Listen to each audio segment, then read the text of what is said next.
So the last time I made a video about Ghost of Tsushima, I said that I wanted to see more of the game. I wanted to see how the mechanics that everyone was talking about were going to work. So today we will finally go over those mechanics because it should be 2 days ago when this video does go up. There was a PlayStation State of Play episode that featured Ghost of Tsushima and it got to show off a lot of awesome features, and I want to go over those in a way that isn't just explaining what those features are, because I think my viewers are smart enough to know what those are. So before we start, I just want to say that if you do enjoy the video, make sure you leave it a nice, juicy, and delicious like.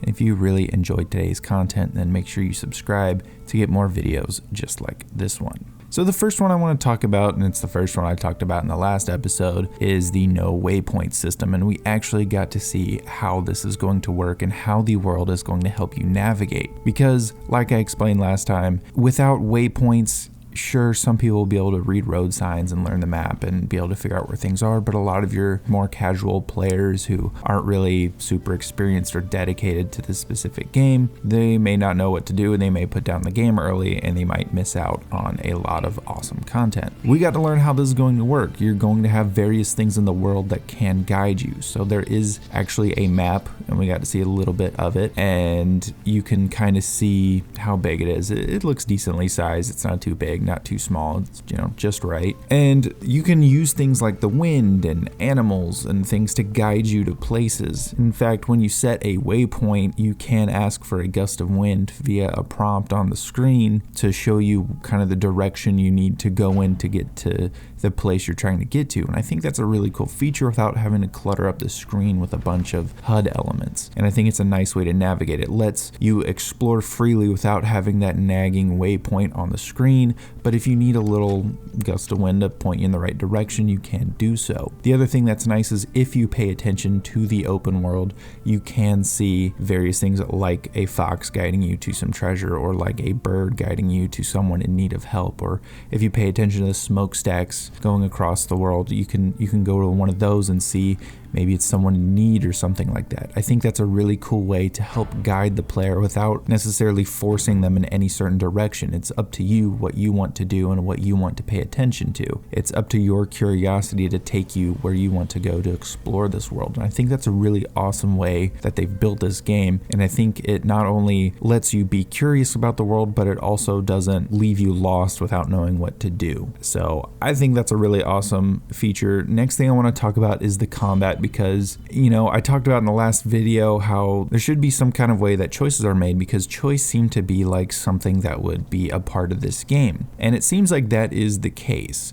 So when going over the different combat sections of this game, the narrator suggested that the ghost path is the dishonorable path. And I thought that was very interesting, because I actually called it in my recent episode where I was talking about how there would be an honorable samurai path and then a dishonorable path where you use kind of dirty tricks and things like that. And if you don't believe me, just go watch my last episode. I'll have it linked in the description. But there is going to be different paths you can take, and this will have to do with what allies you will have helping you by the end of the game. So I think people like the samurai, like Jin's uncle, who's kind of seems like he's the guy who raised him, they may not side with him if he goes down the ghost path, but people around the island who view him as the ghost and as his legend grows may side with him as well. So they may not be as skilled, but he might have more people supporting him versus having the highly skilled honorable samurai siding with him versus the Mongol invaders and everything like that. So I think that's a really cool choice. I wonder how that will affect the outcome of the story, if there will be separate outcomes, but it was really cool to see that there are different ways that you can tackle combat, and they will have an effect on the morality scale and your legend scale inside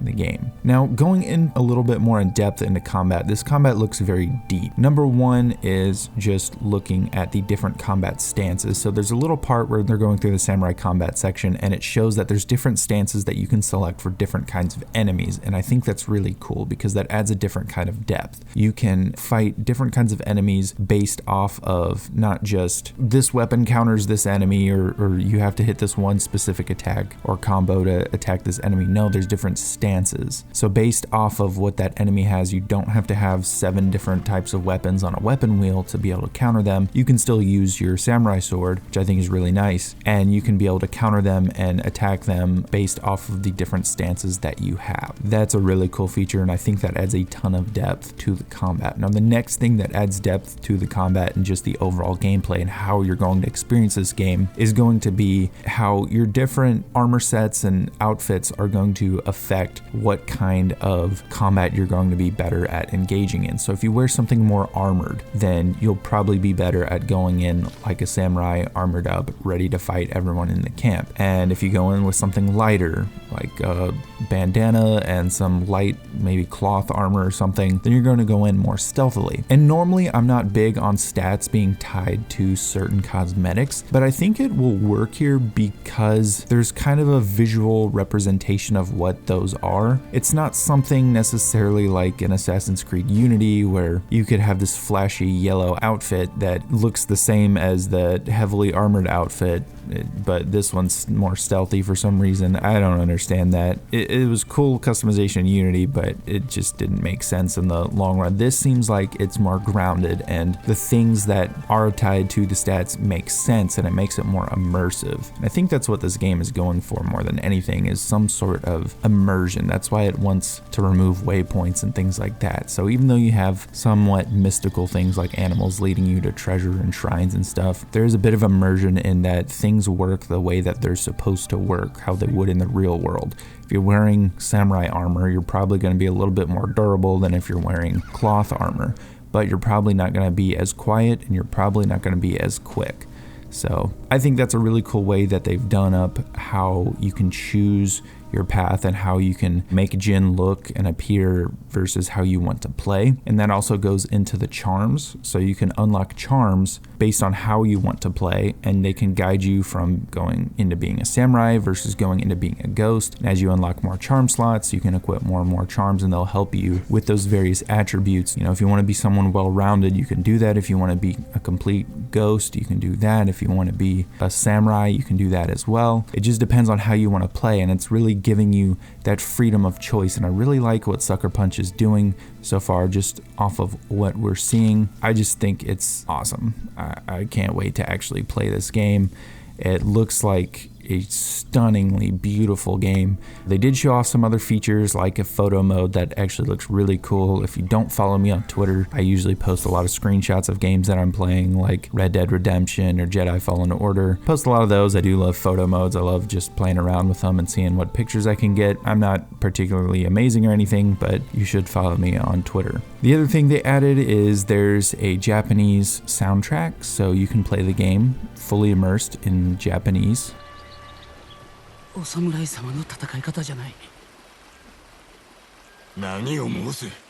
And it'll have English subtitles or whatever subtitles you want. But I know some people were really asking for that. I think it's a really cool addition that they had to the game. Another thing is there is the samurai movie mode, which I think is one of the cooler additions. I probably won't use it all that much just because, you know, the world is very beautiful and colorful and I want to experience that part of it, but it will be cool to use every once in a while. So it's a nice little feature that they added. Overall, this game is shaping up to be something amazing. It looks like it's going to be 2020's really big surprise in gaming, and I absolutely cannot wait to get my hands on this game. It's coming out in July now. There was a slight delay, which it's nothing too big. It's just a little over a month past the original date. Anyway, I hope you guys enjoyed the video. Let me know down below what you think of Ghost of Tsushima. Are you excited for it? What are you looking forward to? And what features do you like? And as always, I will see you guys in the next video.